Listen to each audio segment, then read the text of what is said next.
નમસ્કાર, જય પરિવર્તન. હું મોહનભાઈ ડાકે. આજે જે રિઝલ્ટ આપણે ઝુમભાઈને મગફળીની અંદર જે લીધું, તો મગફળીની અંદર તો એમને 100% રિઝલ્ટ મળ્યું જ છે.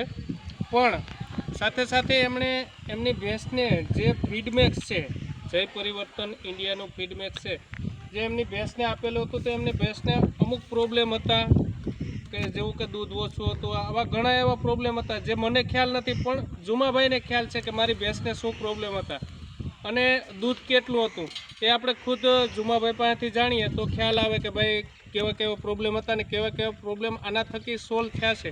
તે ખુદ જુમાભાઈ પાસેથી જાણીએ. જુમાભાઈ, આ પાવડર આપ્યા પછી આપણે ભેંસને કયા પ્રોબ્લેમ હતા ને કયા પ્રોબ્લેમ સોલ્વ થયા છે એ જરા આપણે ખેડૂત મિત્રોને જણાવો, પશુપાલક મિત્રોને, તો એમને પણ ખ્યાલ આવે.